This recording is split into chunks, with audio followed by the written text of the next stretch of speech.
আজকে সকালে ভাবলাম একটা কিছু বানাই, কারণ বর্ষাও পড়েছে। আর এখন বাজারে যেতে ইচ্ছে করছে না। দেখলাম একটা হক্কা নুডলসের প্যাকেট আছে, আর ললিপপ আছে, আর দেখলাম বেল পেপারও আছে, প্লাস কর্নও আছে।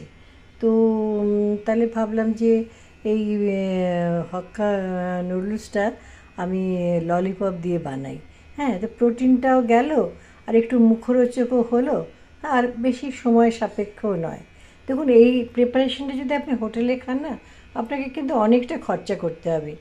ঘরেই সহজ প্রসেসের জন্য কিছুটা চিকেন, হক্কা নুডলস, আর আপনার কিছু বেল পেপার, কর্ন যদি রেখে দেওয়া যায়, পেঁয়াজ তো পেঁয়াজ রসুন আদা তো প্রত্যেকের ঘরেই থাকে, ওটা কোনো ব্যাপার কিছু নয়।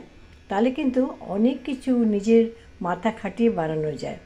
তখন আমি করলাম কি, প্রথমে যেভাবে নুডলসটাকে জলের ভেতর তেল আর নুন দিয়ে ভালো করে জলটা ফুটে উঠলো, তখন নুডলসটা দিলাম, দিয়ে 5 মিনিট ফোটার পরে ওটা জালিতে জলটাকে ফেলে একদম মানে প্লেটের মধ্যে, থালার মধ্যে ওটাকে ছড়িয়ে রাখলাম, যাতে ওটা স্টিকি না হয়ে যায়।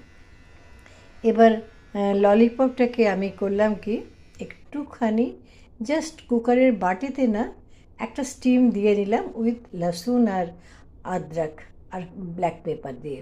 হ্যাঁ, একটা অ্যারোমা আসতে শুরু করে, তেল টেল কিন্তু কিচ্ছু দিইনি। এইবার করলাম তেলের মধ্যে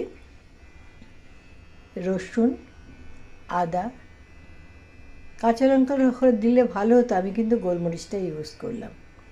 প্রথমে আদা আর রসুনটা দিলাম, দুই যে সেদ্ধ যে ললিপপের পপ, সেটাকে দিলাম, দিয়ে নাড়াচাড়া করে বেল পেপার 3 রকম, হ্যাঁ একটু পনিরও দিয়েছি, হ্যাঁ, যাতে একটা পুরো ফিলিংস হয়, মানে এটা দুপুরের লাঞ্চও আপনি ব্যবহার করতে পারেন।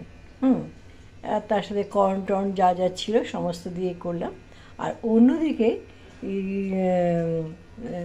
আমার যে হাক্কা নুডলসটাকে জাস্ট একটু মানে সাদা অয়েলের ভেতরে নাড়াচাড়া করে নিলাম। এবার দুটোকেই না একসাথে এই প্যানটার ভেতরে, এই প্যানটা আমার অনেক কাজে লাগে জানেন তো। দেখতে পাচ্ছেন প্রত্যেকটা জিনিস যেগুলি আমাদের প্রতিদিনের পছন্দের, সব কিছুই আছে এর মধ্যে।